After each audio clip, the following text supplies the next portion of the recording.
everyone. Nice to be here with you all here on Facebook and Instagram and YouTube.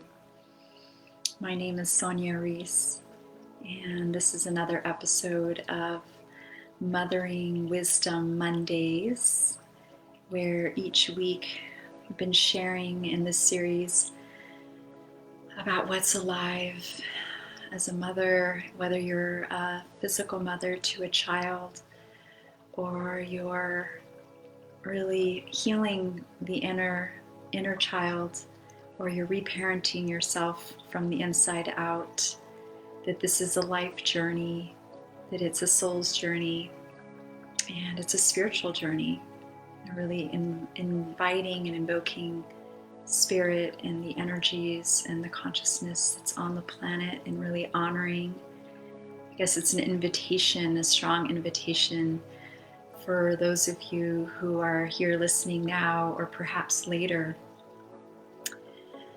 to truly, let go of anything that is not in your highest and best. And that mothering is an inside job, and it begins with the mother. And it begins with the mother doing work on herself. If you're on the spiritual journey of mothering, which I know those of you that are out there, I know that you are, or that you're aware, or perhaps you knew that there was something different about mothering, that it's not about what's in books or anything really outside of yourself. And so that might be new, so trying that on. And first it does take trusting yourself and connecting with yourself, and to know that you're not alone, on this journey, even though on the outside it may seem like you're alone. And sometimes the journey home is letting go of the outside world and diving deeper within oneself, yourself as a mother, as a being of light, a light being, and to connect with that is not in your highest and best. And so sometimes on the journey of mothering, it's a lot of letting go of our old beliefs and our conditioning, or perhaps there's been certain ways of being in relationship with family, and it's been passed on from generation to generation. And here you are, a new mother, and those ways may not feel aligned to you, and so you begin to adopt new ways of connecting with yourself and with your child. So inviting that breath to come in even stronger, to feel your feet on the earth and really ground and root. And this is really the foundational keys of returning back to yourself. It's the continuous practice. These are practices over the years, very simple, that we connect with ourselves first. And it's a continuous practice every moment of the day. Am I grounded? Am I rooted? And am I breathing? Am I connecting with what's highest in my heart? Am I connecting? Am I feeling my heart? So what was coming in strongly, and what has been coming in, is the initiation of mothering. And so honoring all of you who are new mothers, who are current mothers, who are parenting your inner child and reparenting your inner child in yourself. The initiation of becoming a mother. Perhaps you've always known that you wanted to be a mother. Perhaps you're calling in that soul right now. And so that is your initiation in this moment, is preparing for the initiation of feeling that spark within and calling in that spirit, that partner, that connection, and that journey of mothering, of motherhood. And for me, I was always open. I had no idea. My sister was very clear that she wanted to be a mother, and for me, I just said, whatever's in my highest, I give it to spirit. And when I became pregnant, here's my fur baby here. See, just feeling the energy. I felt this strong invitation as soon as I became pregnant. It was like I woke up and I felt an angel and presence of light in the room. At the time, I wasn't really quite using the word spirit, but I felt this light, and there was something really special about waking up that evening and feeling that. Yeah. And from that moment on, I just knew that something was going to change, a lot was going to change in my life. That was definitely a strong sign. And we all have our own stories, or perhaps we've already, our children are older, and this is the first time that we're thinking of these, these ways of being initiated. And the initiation process, I feel, is very important to honor.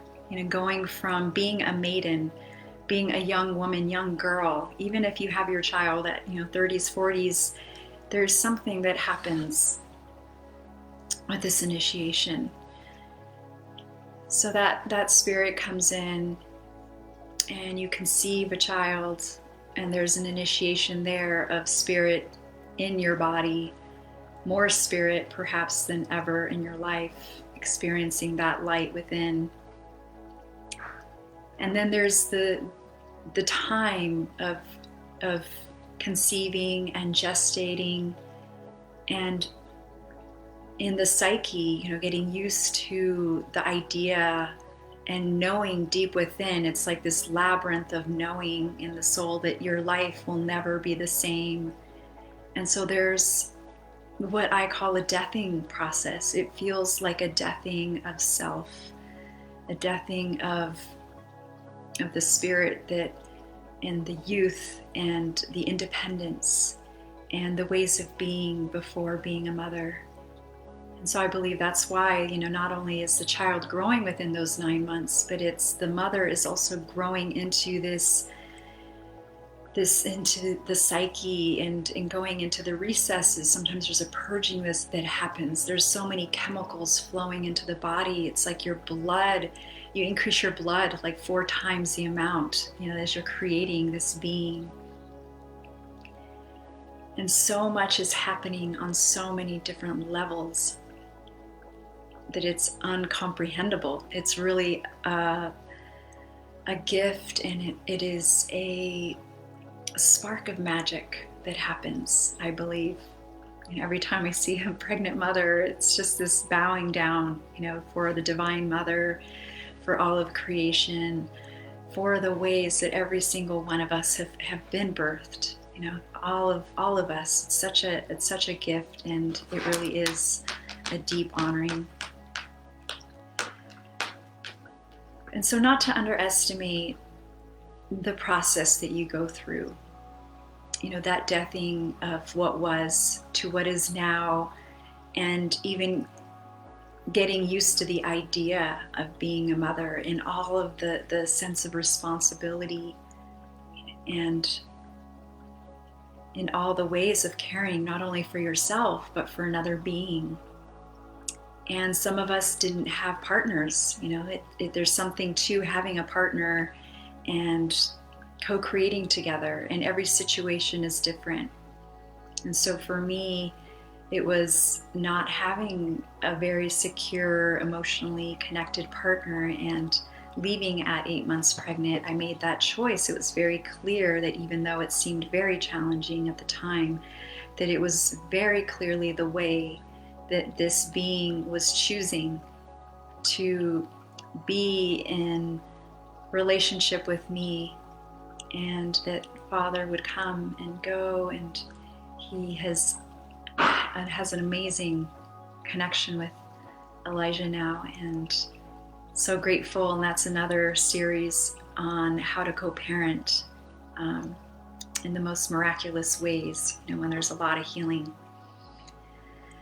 So the initiation, we all have initiations into various stages of our life, and we're talking about motherhood. And those of you who are watching now, perhaps you are a mother, perhaps you're calling in a child, or perhaps you are a mother to other children, you're an auntie.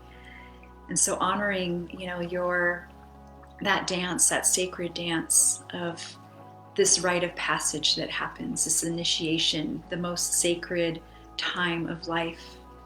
And perhaps the feelings of being the most lonely or the most confusing time of your life, being pregnant and being so excited on one end, and on the other just being so scared and fearful and lonely and confused with the conflict. It's like an inner war that can be happening within.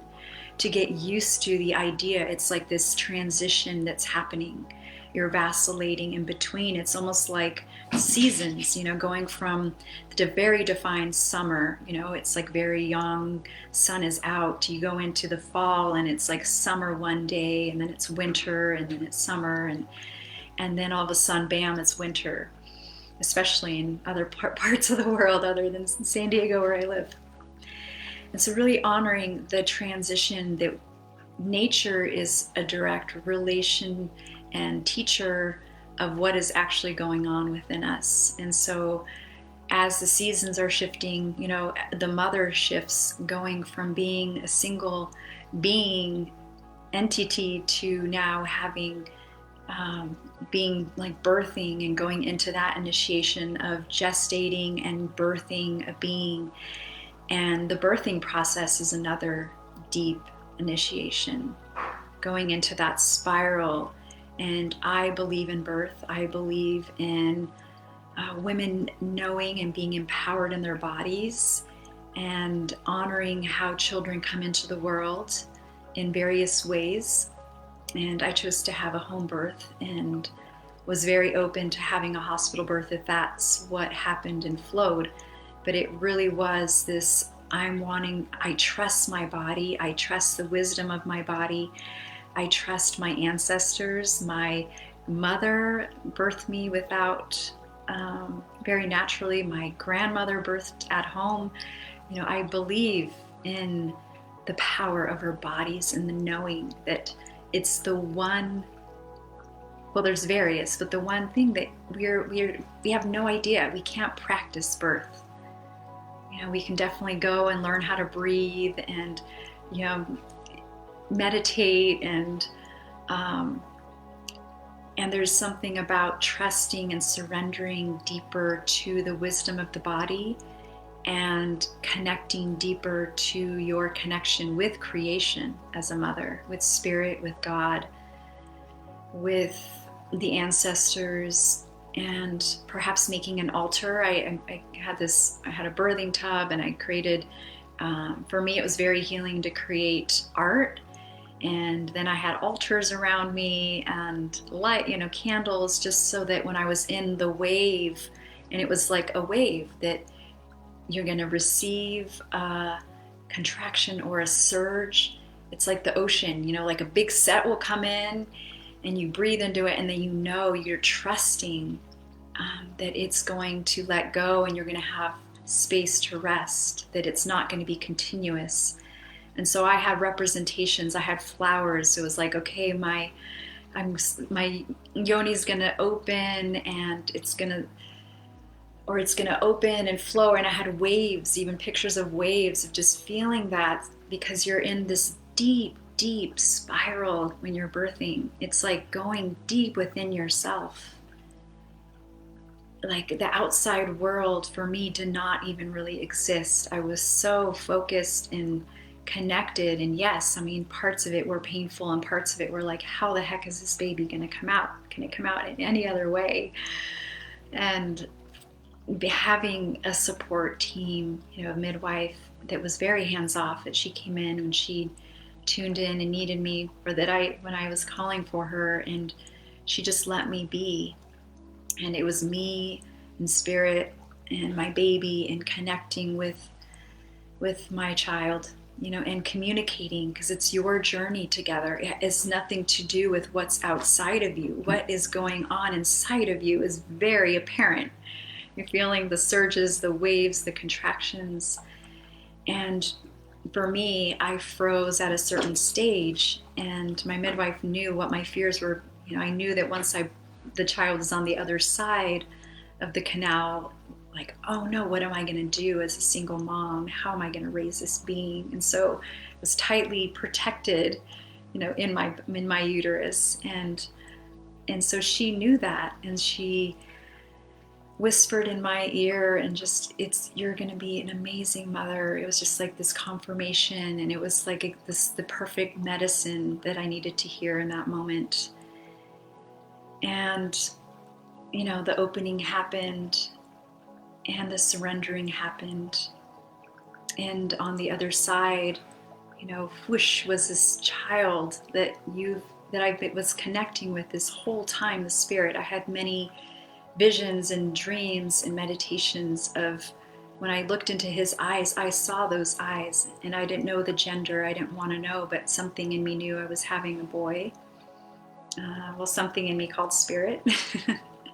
So that's really my initiation with spirit. I would say the most deepest initiation for me was the light of my son Elijah in my uterus, and that journey of for some reason I just kept communicating with him, and I kept receiving messages from him that he was communicating back, and then I started letting others go, and I was connecting with the earth and nature and the elements, and trusting myself more and more, and trusting my connection with spirit. And so that was my initiation into spirit, into choosing to be here more. Not fully yet, but that was one of the initiations that my child gave me, that strength and the hope and the unconditional love of what it's like to mother and shepherd another being into the world. And that was a great one, and I'm so grateful for that. And you never know when it's going to happen, when you're being initiated. But when you're pregnant, it's definitely initiation, because you're letting go of the way your youth, and that you can still. What I do want to share, what it feels really strongly in my heart, is yes, your life will change, and it will shift, and it will grow, and it will magnify, and it will expand, and it will take you to your knees over and over and over again, and that it's not an easy journey all the time. But what I do know is that for me, being very independent, very strong, that freedom was so important to me. And even as a single mom, not knowing when I would have a moment to myself, I found a way to connect with myself, with spirit, and to continue having adventures and fun, and finding ways that I could still practice. I used to have a very devout yoga practice and pranayama practice, and then once I had Elijah, it was this initiation into yoga of parenting, of mothering, where it was no longer on the mat. It was like mothering, parenting, yoga off the mat, how am I breathing, and I'm taking those moments in the bathroom, or like the shower was like a spa experience, right? How many mothers feel that way? Just taking a shower feels amazing, life-changing. And so I would bring him, it's like, what I would refuse to be that mother, to let go of all of my passions, like just to not feel right. And it would almost be the end of me, to be depressed, and it didn't feel right or aligned. I heard that over and over again, like, oh, well, you have to give up everything. And for me, it was like, heck no. How can I continue living my life even though my time is no longer just my time? And so I kept calling in, what are ways in which I can still connect with myself? And we discovered kirtan, which is devotional chanting. Basically, you're chanting God's name in Sanskrit, different over and over again. And he would come with me, and he would feel that energy, and everyone always loved him being around. And I also found other communities that loved children, that accepted them. And not everyone does, even in the conscious communities. It's hard to meditate when children are around, and yet they're the biggest teachers that way. And so if you're a mother and perhaps you're pregnant, or you're a new mother, or you're a mother of an older children, I invite you to reconnect with your passions, and they may have changed. Perhaps there's new ways of discovering who you are, because that's part of the initiation. Is like a new part of you emerges, and you begin to be attracted to new ways of being in the world through the essence of who you are. And so asking yourself, what am I passionate about?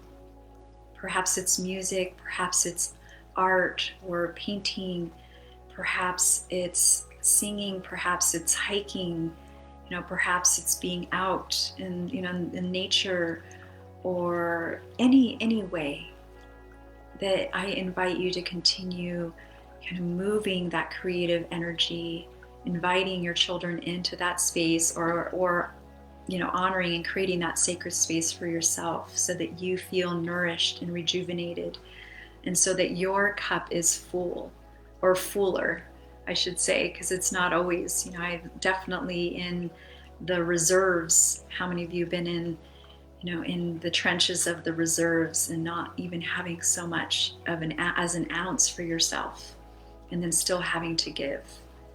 And that's an initiation into our capacity, and growing our capacity, and growing and continuously growing that expansive capacity, and not giving up, and perhaps asking for help or support being your initiation to receiving.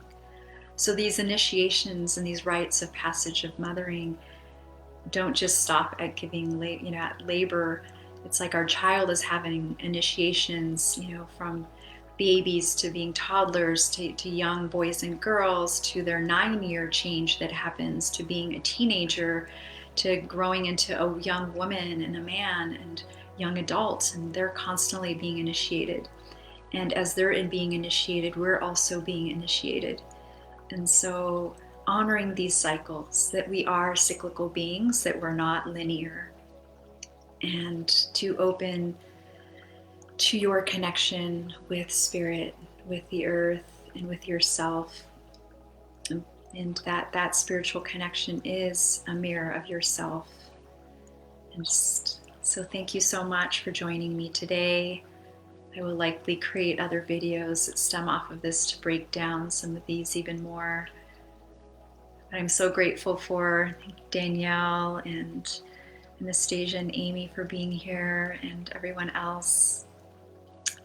So seeing you next week, next Monday, and please reach out if there's any other topics that you feel like sharing here together.